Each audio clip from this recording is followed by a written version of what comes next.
Before we get into today's show, let me tell you about the latest deal from Mike Lindell, MyPillow. Once again, the big box stores have canceled their orders simply because they don't agree with Mike Lindell's politics. They don't like it because he supports President Trump. Well, he's going to pass that savings on to you. No more middleman. And boy, does he have some great deals on the Giza Dream Sheets and the Percal bed sheets. Listen to this. Giza Dream Queen Size, normally $139.98. Your wholesale price, $69.99 when you use promo code Joey. King size, only $79.99. The Percal Queen Size, normally $89.98. Your wholesale price, $29.98 when you use promo code Joey. Just call 1-800-893-4059 or go to mypillow.com. Always use promo code Joey. Free shipping options available. This allotment's not going to last very long. When they're gone, they're gone.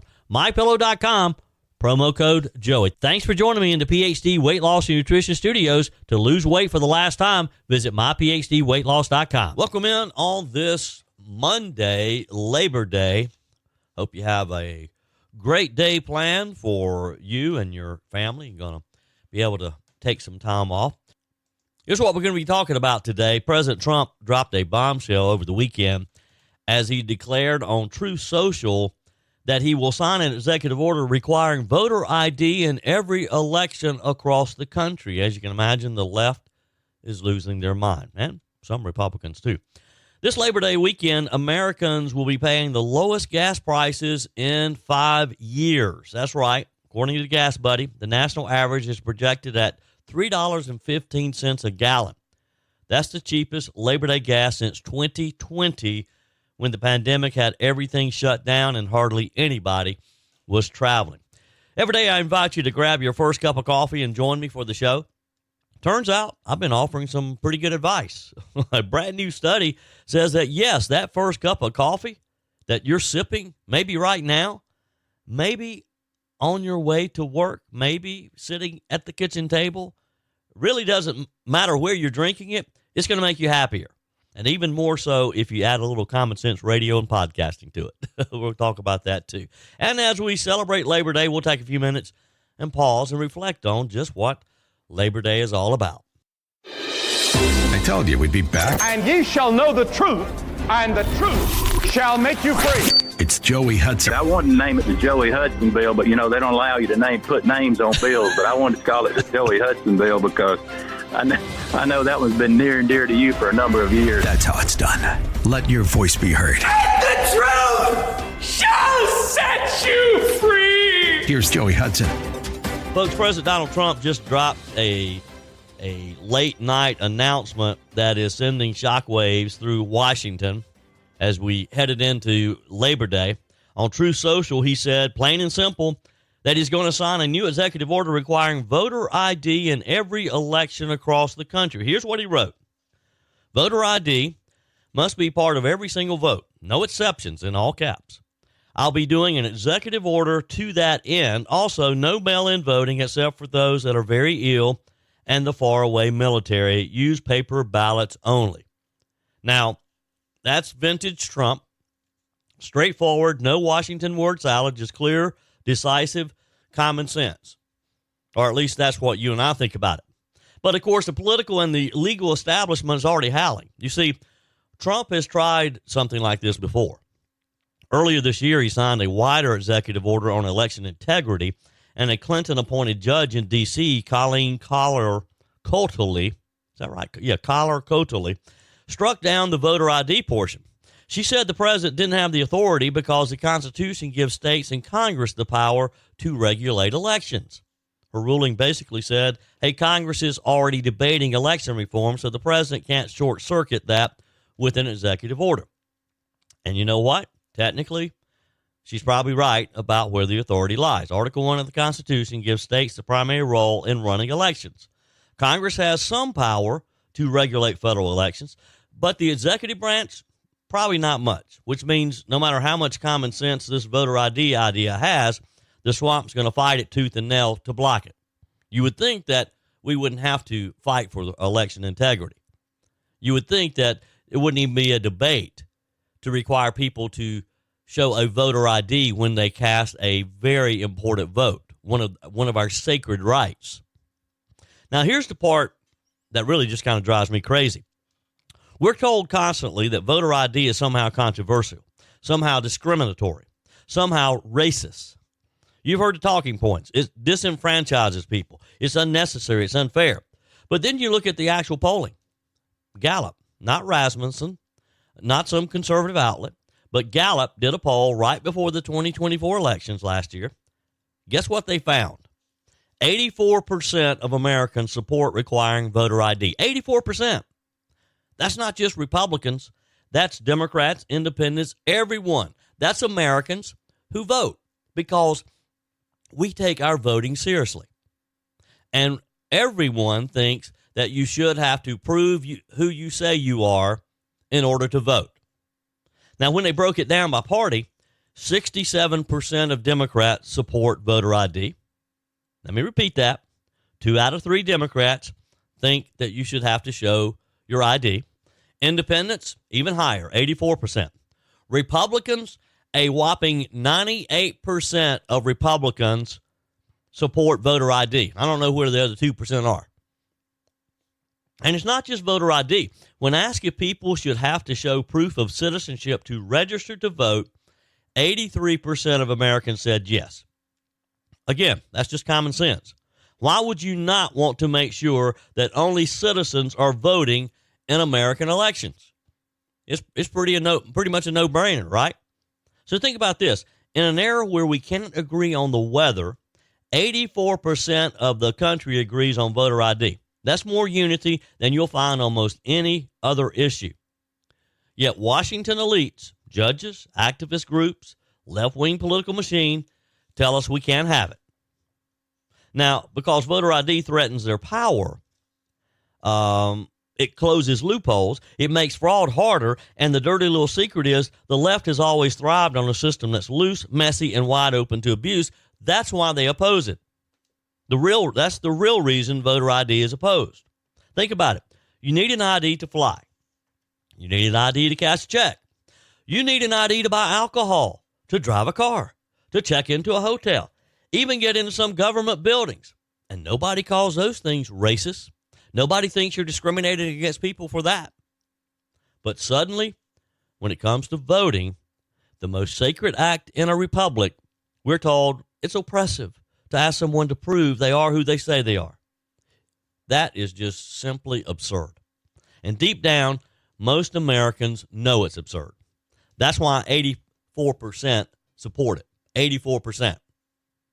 Now, President Trump knows the courts are against him on this. He knows the media will spin it as authoritarian. He knows the Democrats will sue in every district court that they can find. But here's the thing. And he's not just trying to win a legal battle. He's trying to force the issue into the national conversation. He's saying, this is the line in the sand. I'm drawing it. Let's fight over this. You want election integrity. You want people to trust the results. Start with voter ID, paper ballots, and limit mail-in voting. That's how we get people to trust the results. And folks, he's right. Every time we have chaos after an election, every time we see ballot drop boxes stuffed at midnight or machines breaking down or counties taking weeks to count votes, people lose faith in the system. It's just that simple. And when people lose faith in elections, democracy itself starts to fall apart. It starts to crumble. Let's go back to Judge Kohler-Kotelly. She ruled that Trump doesn't have the authority by executive order. And that's probably true under our current system. But you know what else is true? States do have that authority, and Congress could step in and set national standards. So the real question is, why haven't they? What's taking so long? We have a Republican majority, and on an issue, again, where 84% of Americans want voter ID, there's some Democrats, I got to believe, would support this as well. Again, if 84% of Americans want voter ID, do we not have a simple federal law? Can we not just pass a simple federal law requiring it? Why, when Republicans control Congress and the White House, can't we push this through? Well, this is something that we have to make sure that Republicans understand. This is an issue that we want to prioritize, because if they'll act, And had they acted already, we wouldn't be relying on President Trump's executive orders. This is about more than one executive order.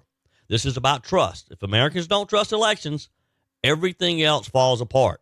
That's what we have to remember.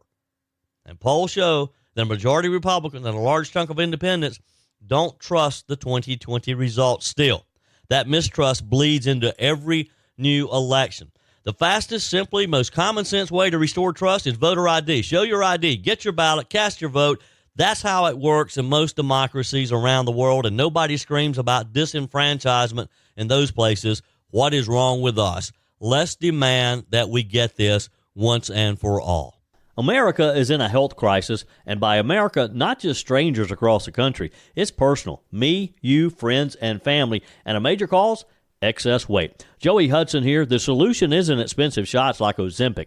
It's learning how to eat and think about food differently, and that's what PhD Weight Loss does. Their clients lose up to a third of their body weight, no drugs, just real food, behavioral coaching, and proven science to turn your body into a fat-burning machine. Sure, you could spend up to $20,000 a year on injections that burn muscle, not fat, and come with risks like pancreatitis or bowel blockages, only to gain it all back. PhD helps your body naturally produce weight loss hormones like GLP-1s. No shortcuts, just results that last. Already on Ozempic? Dr. Ashley Lucas and her team will help you safely transition off and keep losing weight. Let's make America healthy again. Call 864-644-1900. That's 864-644-1900 or visit myphdweightloss.com.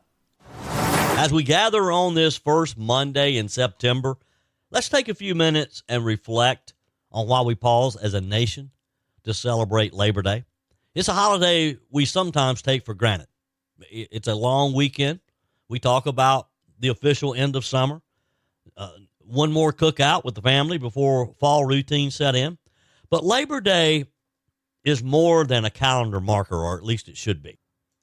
Labor Day is deeply woven into the American story.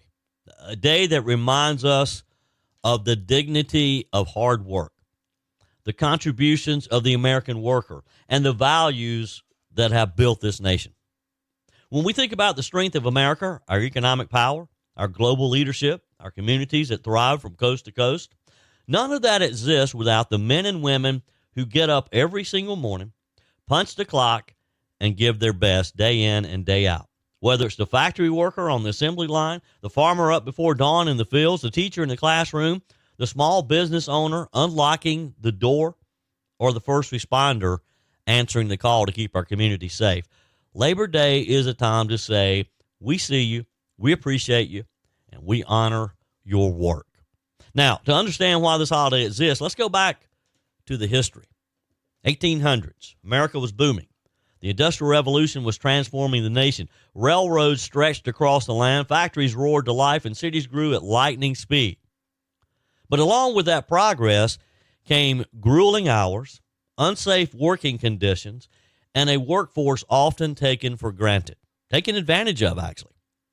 In the middle of that tension, workers began to stand together, demanding recognition and fair treatment. In 1894, following years of strikes and protests, Congress made the first Monday in September a federal holiday, that day that we now recognize as Labor Day. It was a way of saying we honor the men and women whose hands and backs built this country. It's worth noting that America chose September, not May, as some European nations did with May Day. To keep our celebration uniquely American, we decided to do it in the fall. From the very beginning, Labor Day has been about American ingenuity, American grit, and the belief that honest work is honorable work. Nothing wrong with a good day's hard work. As you know, when you think about it, the idea of work being something sacred is deeply rooted in our faith and in our values. From the very beginning of Scripture, we see God himself as a worker, creating, shaping, ordering the world. And he gave Adam the task of tending the garden. Work was never meant to be a curse. It was meant to be to give each individual meaning, purpose, dignity to our lives. Here in America, we've carried that principle forward. We've always believed that work is more than just a paycheck. It's a calling. It's a way to provide for our families, serve our neighbors, and contribute to something bigger than ourselves. That's what Labor Day is really all about. Not just the job that we do, but the value of human effort itself, the value that each of us contribute to whatever organization we work with. Fast forward to today.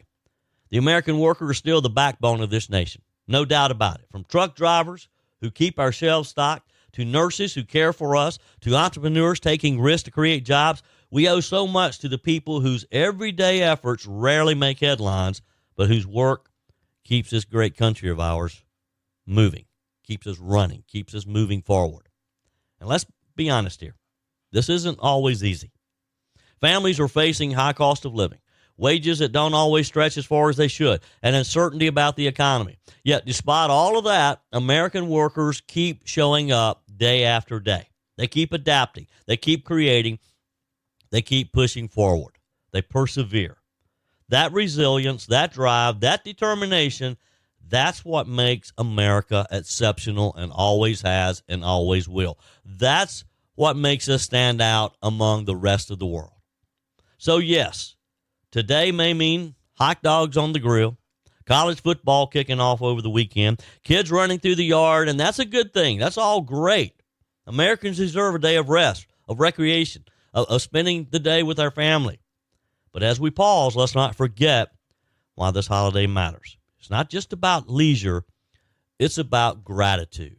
Gratitude for what we've achieved, gratitude for what we've become, gratitude for where we're headed. Gratitude for the men and women who built our roads and bridges. Gratitude for the soldiers, the sailors, the airmen, and Marines whose labor of service keeps us free. Gratitude for the innovators whose ideas become companies that employ millions. Gratitude for every parent who works long hours to give their kids a shot at a better life. When we stop and think about it, we realize Labor Day isn't just about them. It's about us. It's about all of us together forming one great American workforce. Now, let me add this. From a conservative perspective, Labor Day isn't just about honoring workers. It's about defending the principles that allow workers to thrive. The free markets, the limited government, the dignity of the individual, and the belief that you should be able to keep more of what you earn. And that's something that you and I work hard for every single day as well. President Ronald Reagan once said, "The best social program is a job." And he was right. Work lifts people out of poverty. Work gives people independence. Work preserves human dignity. And when government policies get in the way, whether through excessive regulation, crushing taxes, or reckless spending that drives inflation, it hurts workers the most. So on this Labor Day, let's recommit ourselves to policies that unleash the American worker, that reward hard work, and expand opportunity for every citizen willing to put in the effort. Let's encourage everyone, each other, to just take a moment today, maybe before you dig into that barbecue plate, and thank everyone around your area, people that you work with, friends, family, your church friends. Thank them for their work. Thank the police officer patrolling your street. Thank the cashier at the grocery store. Thank the farmer who raised the food that you're going to put on the table today. Maybe even thank yourself for the sacrifices that you've made, the long hours that you put in, and the dedication that you've shown. Labor Day is a celebration of each of you, of each of us, of America. And as long as Americans continue to value hard work, we'll continue to be the greatest nation on earth. So enjoy today. Enjoy it with your family. Enjoy it with your friends. Rest, laugh, eat. Eat lots of stuff. Watch some football. Play golf. Whatever it is you enjoy, do that today. But above all, remember while we pause. Labor Day isn't just about a 3-day weekend. It's about honoring the men and women who built this country, who sustained this country, and who remind us that the American dream is alive and well in the sweat and sacrifice of everyday people. God bless the American worker. God bless you and your family this Labor Day, and may God always bless the United States of America. While we're talking about the greatness of Labor Day weekend, of course, a lot of people traveled this weekend. Here's some great news, and it's the kind that hits you right where it counts in your wallet. This Labor Day weekend, Americans will be paying the lowest gas prices in 5 years. That's right. According to GasBuddy, The national average is projected at $3.15 a gallon. That's the cheapest Labor Day gas since 2020, when the pandemic had everything shut down and hardly anybody was traveling anyway. Now, this year is different. People are back on the roads. Families are traveling. America's economy is moving, and yet prices are falling, not climbing. Why is that? Well, the White House put it bluntly. President Trump's energy policies, just that simple. Press Secretary Caroline Leavitt said it clearly to Fox News. Thanks to President Trump fully unleashing American energy dominance, gas prices this summer are at 5-year lows and families are saving significant money at the pump. President Trump ended Joe Biden's Green New Scam policies and is making America affordable again. Now, again, that's a direct quote from the White House Press Secretary, Caroline Leavitt, and she's right. Let's remember where we were under Joe Biden. Remember 2022? Gas prices hit record highs that year. In some parts of California, people were paying $7 a gallon. The Biden administration blamed Putin's price hike. They blamed oil companies. They blamed everything except their own radical green policies that restricted drilling, that shut down pipelines, that made America dependent on foreign oil again. Joe Biden had no sense of urgency to try to make us independent. He wanted us to be dependent on foreign sources of oil because he was all about what the Green New Energy lobby had told him we needed to do. Now, of course, we all know that Joe Biden didn't really understand it. He didn't really understand what was happening. He was just doing what the special interest was telling him to do, what he had promised he would do if elected. Now, look at us today. Under another Donald Trump administration, we've gone back to the basics. Drill here, we produce here, we keep costs low, and the results speak for themselves. Gas at $3.15 and falling. It's just that simple. Donald Trump promised this during the presidential campaign last year. He promised it would happen, and it happened pretty quickly, didn't it? For comparison, last year at Labor Day under Joe Biden, the national average was $3.29. The year before, $3.77. And 2 years before that, over $5 in some places. Americans, we can't forget that. When they start trying to sell us this Green New Deal garbage again, when they start talking about electric vehicles and the mandate to buy electric vehicles, when they stop allowing American companies to drill on American soil, we have to stand up and say, we know where it took us last time. We're not going back there again. Now, this isn't just about saving a few bucks when you fill up before the beach trip this weekend. This is about energy dominance. Trump's long-term strategy. Energy Secretary Chris Wright explained it. More American energy means lower cost, more jobs, and more prosperity. Simple, common sense. When you unleash U.S. production, prices drop. Families save, and we're not at the mercy of foreign powers. That's as important as anything. When we don't have to rely on a foreign country for our source of oil, we all win. We all win, right? That's not just good economics. That's good national security policy. Think about it. When America produces its own energy, we don't have to bow to OPEC. We don't have to beg Saudi Arabia to pump more oil. We don't have to panic every time Russia flexes its muscles. We control our own destiny, and that makes America stronger. That makes us all sleep a little better at night. But let's bring it down to the kitchen table, because that's where it really gets your attention. That's where it really matters to most of us. For a working mom or dad, gas prices are one of the most visible signs of where the economy is working. You can't hide them. They're on every street corner. They're posted on everywhere you purchase gas. And when prices spike, families feel it immediately. That summer road trip, maybe canceled or maybe cut closer to home. That commute to work, twice as expensive. That family budget, squeezed. Every item that we purchase from the shelves of a grocery store is affected because it's been on a truck. Some trucker had to buy diesel to get it there. Now, when prices come down, families feel relief just as quickly. At $3.15 a gallon, the average American filling a 15-gallon tank is saving about $10 compared to 2 years ago. For families who drive multiple vehicles and commute long distances, that adds up to hundreds of dollars every single month. Hundreds of dollars that they can spend on other things that they want to spend it on. And on this Labor Day, a holiday meant to honor working Americans, it's fitting that workers finally get a break at the pump, right? And here's more good news. GasBuddy's Patrick DeHaan says that prices may fall even further. Demand usually dips after Labor Day as summer travel winds down. He believes the national average could drop below $3 a gallon sometime in September. Below $3 a gallon. The Democrats told us we may never see that again. Joe Biden wanted us to think that $3, $4, $5 a gallon gas was going to be common, that it was going to be day-to-day life, and that's why he was forcing us to think that we needed to start looking at buying an electric vehicle. Imagine that.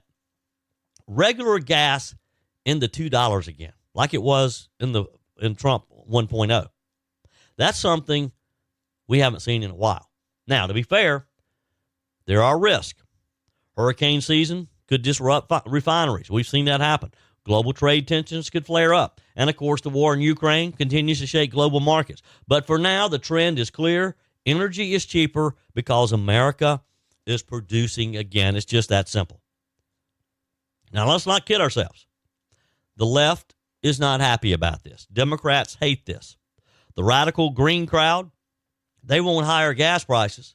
They say it openly. They believe expensive gas will force you and me to buy into electric cars, to use public transit, or just drive less, because that's what they want.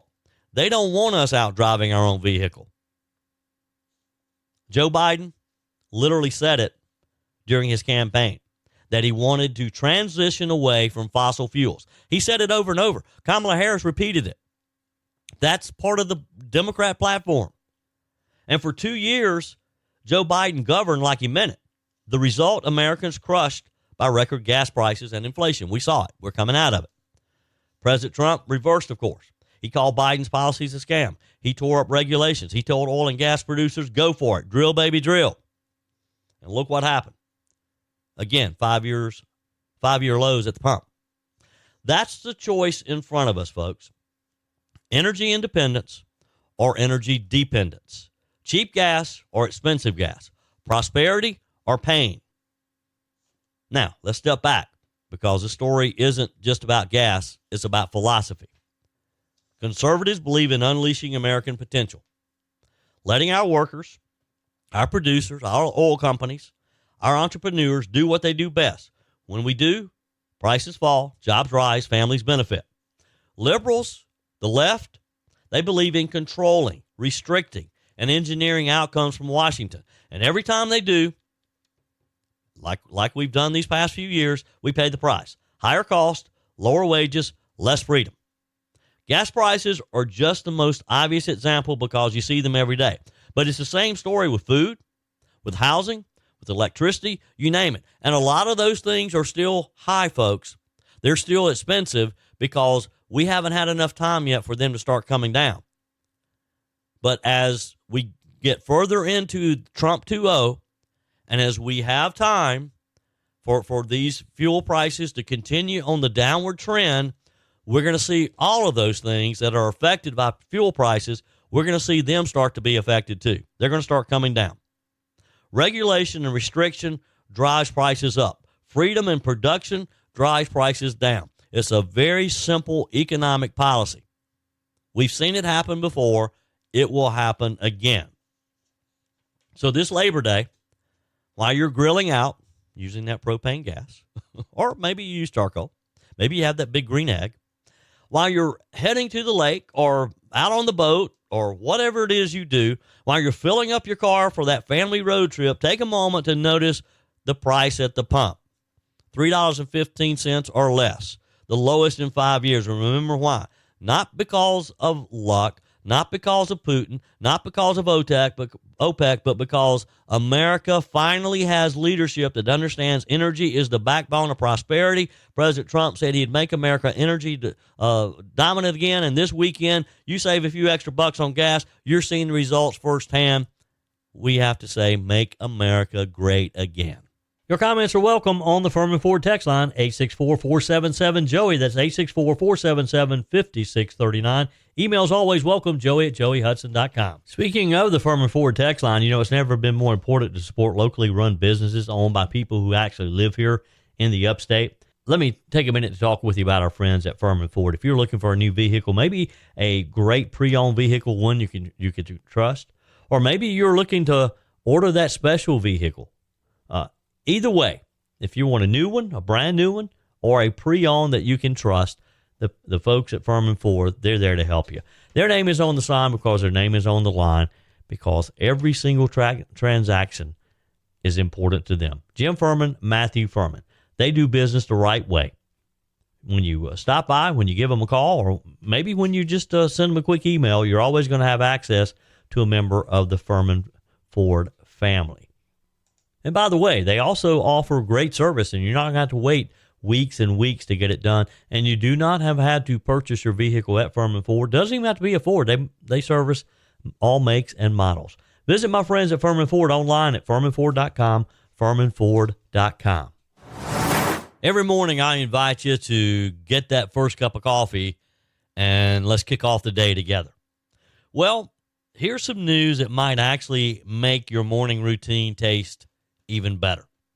A brand new study says that, yes, that first cup of coffee that you're sipping, maybe right now, maybe on your way to work, maybe sitting at your kitchen table, wherever, sitting out by the lake, sitting out in your bass boat, wherever you have that first cup of coffee, listening to your radio, to a podcast, which is even more healthier, by the way.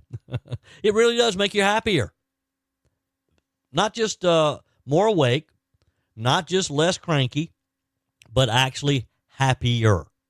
The study was a collaboration between the University of Warwick over in the UK and Bielefeld University in Germany. It followed 200 young adults over 4 weeks, and get this, they had to log their moods 7 times a day on their phones. 7 times. So not only were these folks drinking a lot of coffee, they were probably sick of being texted about how they felt about it. But here's what the researchers found. When people had coffee or tea within the first 2.5 hours of waking up, their moods improved. They were happier. They were more enthusiastic. They had more energy. In other words, it's not just in your head when you say, I can't start my day until I've had my coffee. Science just backed that up for you. Science says, yes, you do feel better when you've had that first cup of coffee. So why does this happen? Well, the sciencey part is pretty simple. Caffeine blocks certain receptors in your brain. Normally, these receptors make you feel drowsy. When caffeine blocks it, dopamine activity goes up. And dopamine, as you know, is the feel-good chemical. Dopamine is what we want more of. So, yes, your morning brew literally helps your brain produce more happy signals. It's not magic, it's chemistry. Now, here's what's interesting. The researchers thought that maybe this would only help people who are already caffeine addicts, folks who wake up cranky because they're in withdrawal and then perk up after that first hit. Well, no. They found this effect across the board. Coffee boosted mood even for people who weren't regular caffeine drinkers. And here's the shocker. Even anxiety-prone participants, people who usually overthink, who get negative thoughts spiraling, they actually reported fewer negative thoughts after coffee. Now, that's huge, folks. That's big. Now, some experts say it's not just the caffeine. It's the ritual.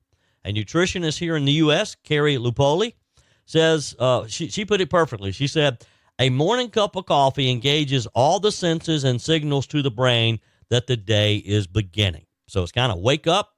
It's time to feel good. We're going to get another day started. Think about it. The smell, the sound of the machine or the Keurig, the warmth of the cup in your hand, that first sip.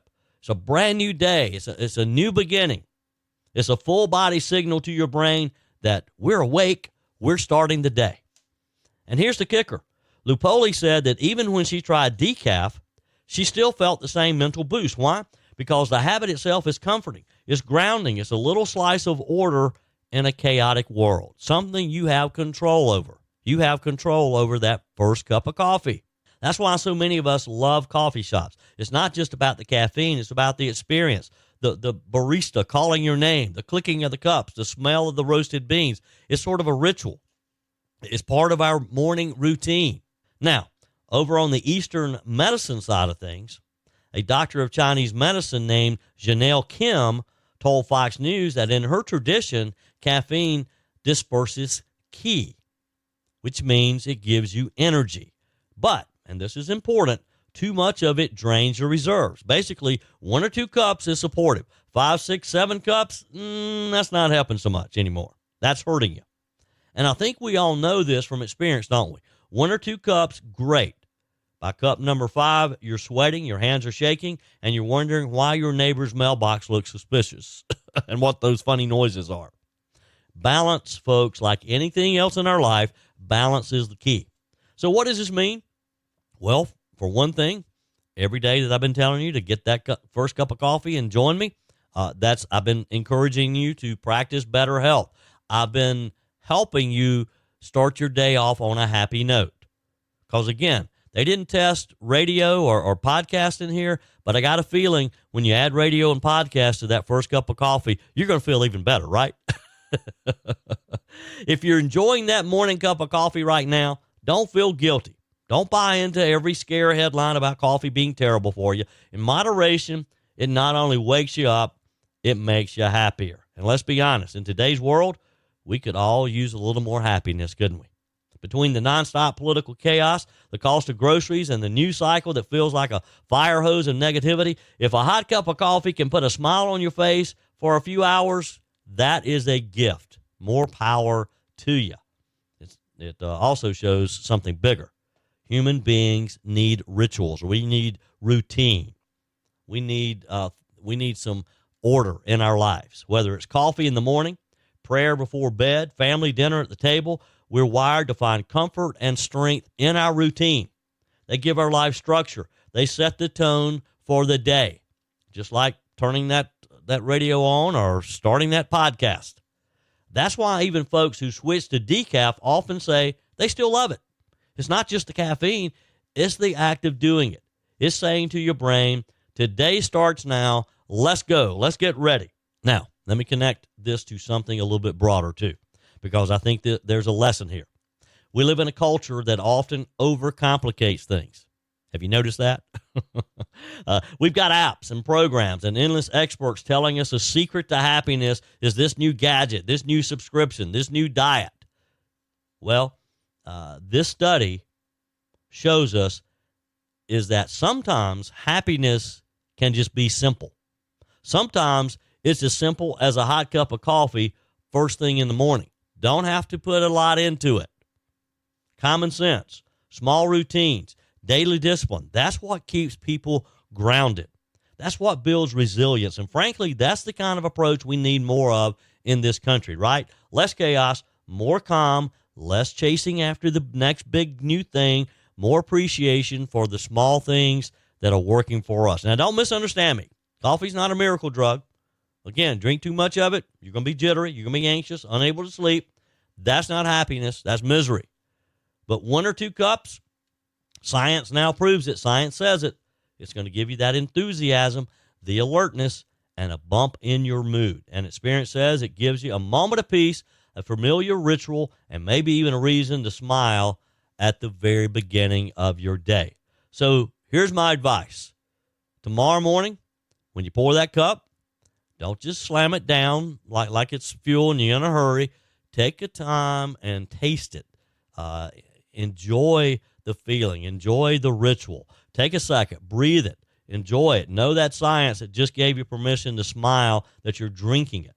Because in a world where bad news is everywhere, it turns out happiness might just be waiting in your coffee cup. That's it for today's edition of Just the Truth. Thanks for joining me in the PhD Weight Loss Studios. To lose weight for the last time, visit myphdweightloss.com. If you haven't joined my mailing list yet, visit my website, joeyhudson.com. Click on the Connect with Joey button so that you can receive our emails and the most up-to-date news. Also, join me on my YouTube channel. Be sure and like, comment, and subscribe. Just search for Joey Hudson. As always, thanks for spending a few minutes of your day with me. Do me a favor and forward this episode to a few friends. Just click on the share button and send to your contacts. We need to build an army of conservatives to win our country back, and we can do that by continuing to share the truth with our friends and family. Keep those comments coming via the Furman Ford text line 864-477-JOEY. Email to joey@joeyhudson.com, and I love your messages on the MyPillow message line. Again, that's 864-477-JOEY, 864-477-5639. Be sure and take advantage of the MyPillow special, just $14.88 on the standard MyPillows